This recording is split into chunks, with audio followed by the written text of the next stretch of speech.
Hi friends, ஈத்தமிழில் ரொம்ப ஃபேமஸாக இருக்க ஷோ எதுன்னு பார்த்தீங்கன்னா அது நம்ம சரிகமபா தாங்க. இந்த தடவை எல்லாருக்கும் ரொம்ப ரொம்ப பிடிச்ச குட்டீஸ் எல்லாம் பாடுற மாதிரி செம்மையாக கலக்கிட்டு இருக்காங்க.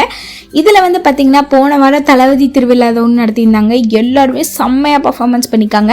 இன்ன வரைக்கும் பார்த்திங்கன்னா அந்த தளபதி திருவிழா ஒன்றை பற்றி பேசாதவங்களே கிடையாதுங்க. கமெண்ட் செக்ஷன்லாம் அவ்வளோ பேர் வேறு லெவல் இருந்தது, வெறித்தனமாக இருந்ததுன்னு சொல்லிட்டு கமெண்ட்ஸை தெரிக்க விட்டுட்டு இருக்காங்க. இதில் எல்லாருக்கும் ரொம்ப ரொம்ப பிடிச்ச அபிஷேகா வந்து என்ன பாடியிருந்தாங்கன்னா நான் அடிச்சா தாங்க மாட்டேன் சாங் பாடியிருந்தாங்க. வேற லெவலில் வைபாக இருந்தது. அக்ஷித் வந்து ஆலப்போரா தமிழன் சாங் பாடியிருந்தாங்க. உண்மையாகவே வந்து பார்த்திங்கன்னா எல்லா சாங்ஸுமே வேற லெவலில் ஒரு வைபாக இருந்ததுங்க. எல்லாமே செம்ம மரண மாசா பண்ணியிருந்தாங்க, செம்மையாக பாடியிருந்தாங்க. யாரை செலக்ட் பண்ண போகிறாங்கன்னே தெரியல, அவ்வளோ சூப்பராக பண்ணியிருந்தாங்க.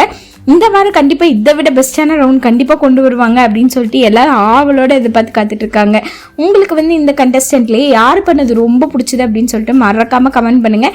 இந்த மாதிரி சூப்பரான ரவுண்டெல்லாம் வைக்கிறதுக்கு சரிகமப்பானால மட்டும்தாங்க முடியும். இந்த மாதிரி ரொம்பவே டிஃப்ரெண்ட்டான ரவுண்ட் வச்சு எல்லாத்தையுமே அட்ராக்ட் பண்ணி இழுத்துட்டு இருக்காங்க சரிகமப்பா. டிஆர்பி வைஸுமே வந்து பார்த்திங்கன்னா வேற லெவலில் கலக்கிட்டு இருக்காங்க. ஸோ உங்களுக்கு சரிகமப்பா பிடிக்கும், நான் மறக்காம ரெட் கலர் ஹார்ட்டை கமெண்ட் பண்ணுங்கள். உங்களுக்கு பிடிச்ச குழந்தைங்களோட நேமை கமெண்ட் பண்ணுங்கள். கண்டிப்பாக உங்களோட ஒவ்வொரு கமெண்ட்டும் ஒவ்வொரு சப்போர்ட்டாக அந்த குழந்தைகளுக்கு போகும். மேலும் இது போன்ற தகவல்களை பெற சப்ஸ்கிரைப் செய்வோம். நன்றி, வணக்கம்.